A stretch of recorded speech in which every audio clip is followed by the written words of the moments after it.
भूतले स्वयं रूपा कदा मह्यं ददाति स्वपदान्तिकं वन्देऽहं श्रीगुरुं श्रीयुतपत्कमलं श्रीगुरून् वैष्णवांश्च श्रीरूपं साग्रजातं सहगण रघुनाथं वितं सजीवं साद्वैतं सावधूतं परिजनसहितं कृष्णचैतन्यदेवं श्रीराधा कृष्णपादान् सहगण ललिता श्रीविशाखान्वितांश्च नमो विष्णुपदाय कृष्णपृष्ठाय भूतले श्रीमते भक्तिवेदांत स्वामिनिति नामिने नमस्ते सरस्वती देवे गौरवाणी प्रचारिणे निर्विशेषा शून्यवादी पाश्चात्य देशतारिणे नमो महाविद्यान्याय कृष्ण प्रेम प्रदायते कृष्णाय कृष्ण चैतन्य नामिने गौरतिषे नमः। हे कृष्ण करुणा सिंधु दीनबंधु जगतपते गोपेश गोपिका कांत श्री राधा कांत नमस्तुते तप्त कांचन गौरांगे श्री राधे वृंदावनेश्वरी वृषभानुसुते देवी प्रणमामि हरिप्रिये वाञ्छाकल्पतरुभ्यश्च कृपा सिन्धुभ्येव च पतितनाम पावनेभ्यो वैष्णवेभ्यो नमो नमः।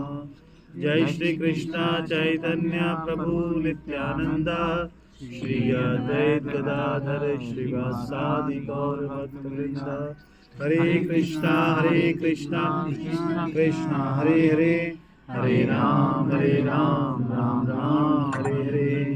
ओम नमो भगवते वासुदेवाय ओम नमो भगवते वासुदेवाय ओम नमो भगवते वासुदेवाय ओम नमो भगवते वासुदेवाय ओम नमो भगवते वासुदेवाय ओम नमो भगवते वासुदेवाय। हरे कृष्णा। जगद्गुरु श्रील प्रभुपाद की जय। ग्रंथराज श्रीमद्भागवतम की जय। सभी उपस्थित भक्तों की जय। कुछ लोग पीछे पीछे बोलने का प्रयास करें। हरे कृष्ण। श्लोक संख्या 3.5.46।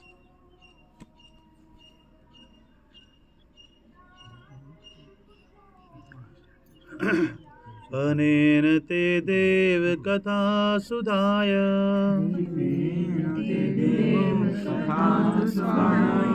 प्रवृद्ध भक्तया विशद अशायतु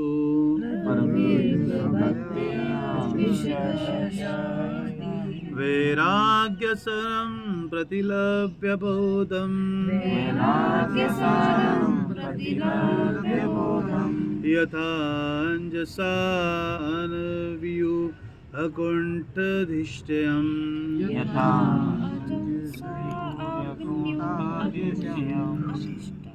अनेन तु देव कथा सुधाय प्रवृद्ध भक्तया विशद अशायतु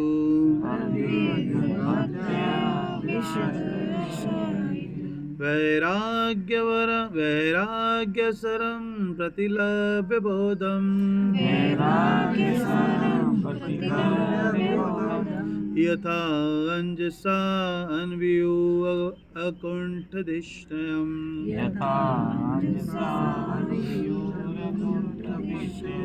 अनेन ते देव कथा सुधाय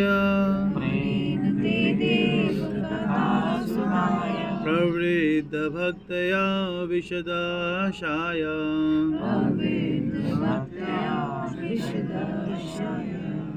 वैराग्यसरं प्रतिलभ्य बोधम् यथा अंजसा अन्वियो अकुण्ठधिष्ठयम्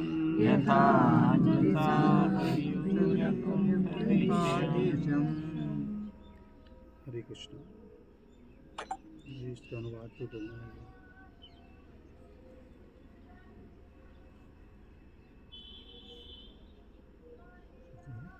अनुवाद और तात्पर्य इस डिवाइन ग्रेस इसी भक्ति वेदांत स्वामी शील प्रभुपाद जी के द्वारा जगतगुरु शील प्रभुपाद की जय।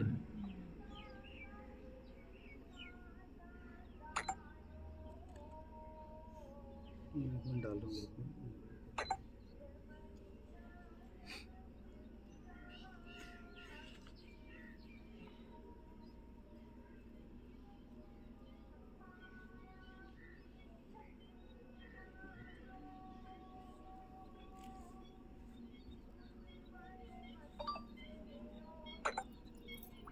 अनुवाद।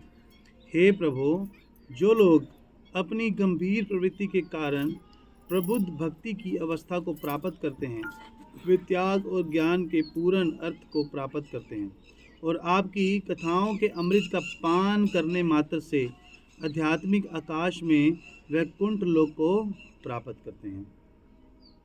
तो यहाँ पर हम देख रहे हैं कि जो देवता हैं, जो देवता हैं, अच्छा माता जी नीचे हैं, जो देवता हैं वो भगवान की स्तुतियाँ कर रहे हैं। तो इस श्लोक में वो भगवान की स्तुतियाँ कर रहे हैं। भगवान के पीछे हमने देखा कि भगवान के चरण कमलों की स्तुतियाँ कर रहे थे कि क्या इंपॉर्टेंस है भगवान के श्री चरण कमलों की शरण ग्रहण करने से, है ना, कि भगवान के श्री चरण कमलों की अगर हम शरण ग्रहण करते हैं तो हमें अभय प्रदान होता है। हमारे अंदर से जितना भी डर है वो सब निकल जाता है और इन भौतिक चीज़ों से हमारी जो आसक्ति है वो आसक्ति खत्म होती है और भगवान से हमारी आसक्ति बढ़ती है। और साथ ही साथ अब इस श्लोक में क्या बता रहे हैं कि हे प्रभु, जो लोग अपनी गंभीर प्रवृत्ति के कारण प्रबुद्ध भक्ति की अवस्था को प्राप्त करते हैं, वे त्याग और ज्ञान के पूर्ण अर्थ को प्राप्त करते हैं। देखिए, भक्ति एक कंप्लीट पैकेज है ना। ऐसा नहीं, जब हम ज्ञान योग की तरफ जाते हैं, ध्यान योग की तरफ जाते हैं, तो ध्यान योग जो है वो बड़ा कष्टप्रद है, बहुत ही कष्टप्रद है। आप देखिए कि आज के कलयुग में कोई ध्यान लगाना आसान काम नहीं है ना। जैसे ही कोई ध्यान लगाने का प्रयास करेगा आंखें बंद करके कि मैं तो अपने चक्र साधूंगा या ध्यान लगाऊंगा भगवान के प्रति, तो सबसे पहले तो ध्यान लगाने की जो प्रक्रिया है वो क्या है, निर्विशेषवादियों की। मतलब कि उसमें भगवान के साकार रूप को नहीं, निराकार रूप को माना जाता है कि भगवान एक ज्योति रूप में है ना, कि एक ज्योति रूप में भगवान साकार नहीं है। तो भगवान तो हमारे सामने साक्षात खड़े, अभी हमने मंदिर में भी देखा है ना, भगवान का तो एक साकार रूप है। भगवान एक व्यक्ति हैं, परम पुरुष हैं ना। तो हम लोग क्या हैं, हम लोग, हमारे गुण भगवान जैसे हैं पर भगवान के गुण अनंत गुण हैं, हमारे अंदर बहुत सीमित गुण हैं, बहुत सीमित है ना। हमारे अंदर भी भगवान के गुण आते हैं। जो भगवान है वो साकार रूप में है, परंतु जब हम ध्यान करते हैं तो ध्यान करते सबसे पहला तो कहते हैं ना, सबसे पहली कमी क्या है कि हम लोग भगवान को साकार रूप में नहीं देख पाते, है ना। भगवान को हम एक ज्योति रूप में मान लेते हैं और उसकी तरफ ध्यान करने का प्रयास करते हैं। परंतु कलयुग में हम लोग ध्यान भी नहीं कर सकते। आप लोग 2 मिनट के लिए ध्यान, है ना, ध्यान लगाने का प्रयास करेंगे तो आपका हाथ इधर उधर जाएगा कि यार मेरा फ़ोन कहाँ है ना, मेरा मोबाइल कहाँ है। सबसे पहले तो मोबाइल से ही नहीं निकल पाएंगे हम लोग, क्योंकि आदत पड़ चुकी है ना मोबाइल की।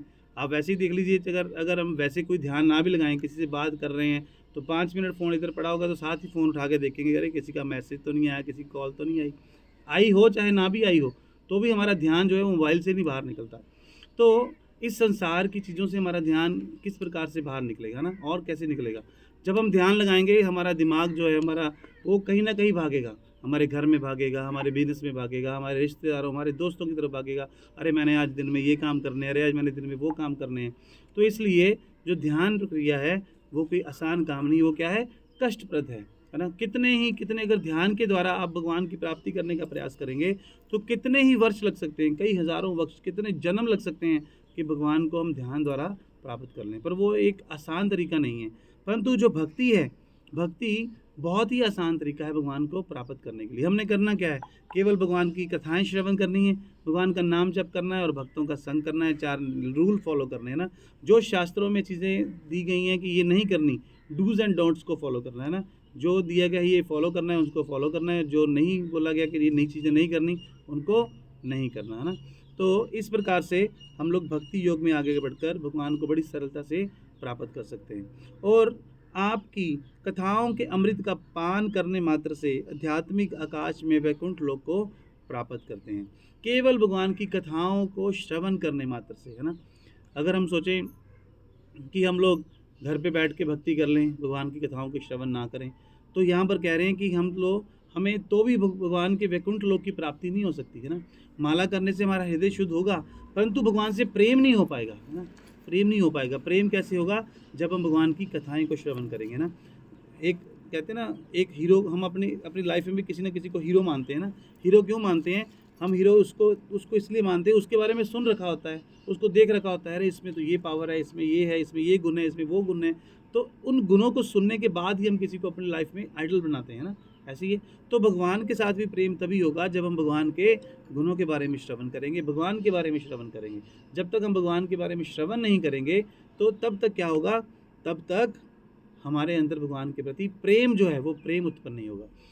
भक्ति का मतलब क्या है? सेवा, है ना, सेवा। जब हम किसी की सेवा करते हैं तो हमें उससे प्रेम होना शुरू हो जाता है, ऐसी है ना। देखिए, प्रेम हमें किस चीज़ से होता है? जब हम किसी चीज़ से अटैचमेंट, मान लीजिए अटैचमेंट, जब हम किसी चीज़ में इन्वेस्टमेंट करते हैं, इन्वेस्टमेंट, तो हमें उस चीज़ से नेचुरली अटैचमेंट हो जाती है ना। तो देखिए, जब हम भगवान की सेवा करेंगे, भगवान में हम इन्वेस्ट करेंगे, मान लीजिए भगवान में हम अपना समय इन्वेस्ट कर रहे हैं, है ना, भगवान में हम अपनी मनी इन्वेस्ट कर रहे हैं, भगवान में हम अपना शरीर इन्वेस्ट कर रहे हैं। जब हमें सबसे इम्पोर्टेंट क्या है? एक इंसान के जीवन में सबसे इम्पोर्टेंट मनी है, पैसा है ना, अपना शरीर है। सबसे ज़्यादा हम अपने शरीर से प्रेम करते हैं ना, क्योंकि हम इस शरीर को सजाने, सजावट करने में, इसका ध्यान रखने में कितना समय लगाते हैं। तो सबसे ज़्यादा हम अपने शरीर से प्रेम करते हैं, अपने पैसे से प्रेम करते हैं। जब हम अपना शरीर, अपना पैसा भगवान की सेवा में लगा देंगे, है ना, भगवान की सेवा में लगा देंगे, तो जिस चीज़ में हमने इन्वेस्टमेंट की है तो उस चीज़ से भी हमें अपने आप प्रेम हो जाएगा, है ना। तो इसलिए जब हम भक्ति की विधियां अपनाते हैं, भगवान की कथा का श्रवण करते हैं, तो क्या है, हमें भगवान से प्रेम हो जाता है। तो किस प्रकार से भगवान की कथा यहाँ बता रहे हैं? आपकी कथाओं के अमृत का पान करने मात्र से। अमृत पान किस प्रकार से होता है? मान लीजिए कोई पानी का गिलास है, हम पानी पी रहे हैं ना, तो पानी का पान होता है ना, कहाँ से, किस चीज़ से? मुख से पान करते हैं। परंतु जो भगवान की कथाएं हैं उनका पान हम कहाँ से करते हैं? कानों से करते हैं ना, कानों से। तो भगवान को हम कलयुग में आँखों से नहीं देख सकते, भगवान को हम लोग कलयुग में अपने कानों से देख सकते हैं। जब हम भगवान के बारे में श्रवण करेंगे तभी तो भगवान की जो सुंदर रूप है भगवान का, है ना, सुंदर आकृति है, तभी तो हमारे सामने आएगी, है ना। जब हम भगवान को सुनेंगे नहीं भगवान के बारे में, तब तक हम भगवान को क्या कर सकते हैं? भगवान को हम लोग देख नहीं पाएंगे, है ना। जब हम भगवान के बारे में श्रवण करेंगे तब भगवान हमारे सामने धीरे धीरे प्रकट होना आरंभ करेंगे। तो अनुवाद में श्रील प्रभुपाद बता रहे हैं, निर्विशेषवादी मानसिक चिंतनों को और भगवान के शुद्ध भक्तों में अंतर ये है कि निर्विशेषवादी प्रत्येक चरण में परम सत्य को दयनीय समझने से गुजरते हैं, जबकि भक्त अपने प्रयास के आरंभ से ही समस्त सुखों के साम्राज्य में प्रवेश करते हैं। भक्ति स्टार्टिंग से ही सुखमय है ना, सुखमय। और जो ध्यान क्रियाएं या और भगवान को पाने की जो क्रियाएं हैं वो स्टार्टिंग से ही दुखमय है। जंगल में जाना पड़ेगा, है ना, जंगल में जाना आसान तो नहीं है, कष्टप्रद है। और हम लोग भक्ति योग है, भक्ति योग अपने घर में रहकर भी कर सकते हैं, भक्तों के संग में रह के कर सकते हैं, उनके साथ चर्चाएं करके कर सकते हैं। तो वो कष्टप्रद नहीं है, वो स्टार्टिंग से ही क्या है, सुखप्रद है। भक्त को केवल भक्ति क्रियाओं के बारे में सुनना होता है जो सामान्य जीवन की किसी भी चीज़ की तरह सरल होती हैं, और वह अत्यंत सरलता से कर्म भी करता है, जबकि मानसिक चिंतक को शब्दों के जाल से गुजरना पड़ता है जो आंशिक रूप से तथ्य हैं और आंशिक रूप से एक कृत्रिम निर्विशेष स्थिति को बनाए रखने के लिए एक दिखावा है। तो क्या कह रहे हैं कि जो भगवान के भक्त होते हैं वो केवल भगवान की कथाओं को श्रवण करने मात्र से ही भगवान को पा लेते हैं, परंतु जो निर्विशेषवादी हैं वो क्या करते हैं, कभी कभी हमें लग तो रहा होता है कि ये बहुत अच्छा ध्यान कर रहा है, बहुत अच्छी भक्ति कर रहा है, बड़ी अच्छी वो कर रहा है ना, परंतु वो क्या है, वो एक दिखावा भी हो सकता है ना। वो दिखावा भी ना बैठा है ध्यान में लोगों को दिखाने के लिए कि लोग देखेंगे मेरी तरफ कि मैं, है ना, किस प्रकार से अपना ध्यान में मगन हूँ भगवान के, है ना। तो वो एक क्या है, वो एक इन चीज़ों में भी, जो भौतिक चीज़ें हैं, इन सारी चीज़ों में भी वो फंस के रह सकता है। पूर्ण ज्ञान प्राप्त करने के अपने कठिन प्रयासों के बावजूद निर्विशेषवादी भगवान की ब्रह्म ज्योति के निर्विशेष एकत्व में विलीन हो जाता है, जैसे जिसे भगवान के शत्रु भी केवल उनके द्वारा मारे जाने के कारण प्राप्त कर लेते हैं। कि चाहे निर्विशेषवादी जो है वो ध्यान करके कितनी भी मेहनत क्यों ना कर ले, परंतु वो भगवान की केवल और केवल जो निर्विशेषवादी रूप जो है भगवान के ज्योति स्वरूप, केवल और केवल उसी को ही प्राप्त कर पाता है, ब्रह्म ज्योति रूप को ही प्राप्त कर पाता है। जिस प्रकार सत्यचित आनंद, हम कहते हैं ना भगवान सत्यचित आनंद है, तो वो केवल इन तीनों चीज़ों में से, सत्य, चित्त और आनंद में से केवल सत्य को प्राप्त कर पाता है, तीनों चीज़ों को प्राप्त नहीं कर पाता। परंतु जो भगवान के भक्त होते हैं वो सत्य, चित्त, आनंद तीनों चीज़ों को ही प्राप्त करते हैं। तो इस प्रकार से कि यहाँ पर प्रभु आप बता रहे हैं कि ब्रह्म ज्योति जो है ना, ब्रह्म ज्योति का लेवल प्राप्त करना, वो जो भगवान के शत्रु है ना, जो भगवान के द्वारा मारे जाते हैं, वो भी क्या करते हैं, उस ब्रह्म ज्योति के लेवल को प्राप्त कर लेते हैं बड़ी आसानी से। क्योंकि जब कोई भगवान के भगवान के हाथों से मारा जाता है, जिसका वध भगवान के हाथों से होता है, तो वो उसी समय भगवान को क्या होता है, वो उसको सामीप्य जो मुक्ति है ना वो उसको मिल जाती है, भगवान के पास, भगवान के अंदर वो